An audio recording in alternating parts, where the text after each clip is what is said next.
আসসালামু আলাইকুম বন্ধুরা, কেমন আছো তোমরা সবাই? আশা করি তোমরা সবাই ভালো আছো। তো আমরা একটা ভিডিও দেখবো, ভিডিওটা দেখার আগে আমি কিছু কথা বলে নেই।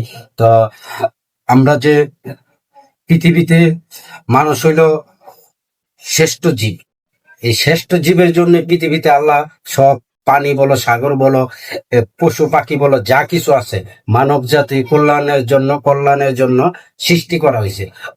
এগুলাকে যদি আমরা মনে করি ভগবান, পাত্তরে যদি মনে বলি ভগবান, গায়েরে যদি মনে বলি যে আমার বাবা এন তেন, মা বাপ, সূর্য এন, বক্ষ সবকিছু আল্লাহ সৃষ্টি করছে এই মানব জাতির সেবার জন্য।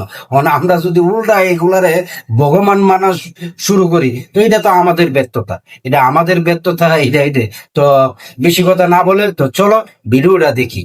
আমি আজকে বলবো আমার সনাতনী যত ভাই বোন আছে, আমার কথা খারাপ ভাববেন না কেউ। আমি তাদেরকে বলবো, আপনারা যে গরুকে গোমাতা বলছেন, যে মা 10 মাস 10 দিন গর্ভে রেখে মানুষ করেছেন, সেই মায়ের সেবাটাকে ভালো করে করুন না। সেই মায়ের আশীর্বাদ থেকে বড় আশীর্বাদ কিছু নেই। গোমাতা কোনোদিন একটা পশু আর গোমাতা হতে পারে না। সে কোনোদিন আপনাকে আশীর্বাদ করতে পারবে না। আপনি মায়ের আশীর্বাদ আগে নেন, তারপরে বলুন। আজকে আমরা সাধারণ গরিব মানুষ, আমরা কি অন্যায় করেছি সরকারের কাছে? এই সরকারকে জিতিয়ে এনেছি, ভোট দিয়ে নির্বাচিত করেছি, এই সরকারকে আমরা এই বিপদে পড়ার জন্য আজ গরিবের পেটে লাথি মারছেন? বলুন।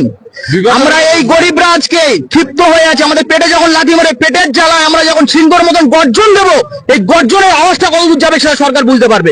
আমি বারবার বলছি, আজকে যদি আমাদের এই সরকার প্রতিজ্ঞা না করে, আমাদের ব্যবস্থা যদি না করে, আগামী দিনে আমরা নবান্নর সামনে হাজির হবো। সরকার তখন বুঝে গরিবের জন্য কতটুকু। উনি তো এসিতে বসে থাকেন, গদি চেয়ারে, ঘোড়ার চেয়ারে বসছেন, একবার আইন পাস করছেন। সাধারণ মানুষ আমরা কত কষ্টে সকাল 6টা থেকে রাত 12টা পর্যন্ত গরুর গোয়ালি খাটতে হয়। দাদা, আমি কালকে একটা হিন্দুদের নিয়ে ভিডিও করেছি, আমার হিন্দু ভাই, আমি তাদের সঙ্গে একসঙ্গে অটো বসা 24 ঘন্টা একতলায় খাওয়া দাওয়া করি, কত কষ্টে তারা আছে সেটা বুঝতে পারবে।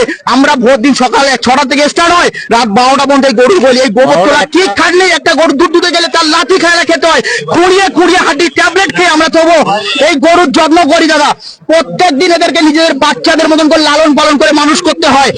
এই কষ্টে আমরা মার্কেটে ঋণ হয়ে আছি। আমাদের কি ওপর মহল ছাড়বে? যারা বড় বড় দোকানদার, আমাদের কেউ ছাড়বে না। আমরা গরিব, আমাদের গলায় পা ধরবে, গলায় গামছা দেবে। এই অপমান সহ্য করার থেকে আমরা গলায় দড়ি দেবো না, বিষ খাও, বিষ হাতে নিয়ে ঘুরছে। বলছিল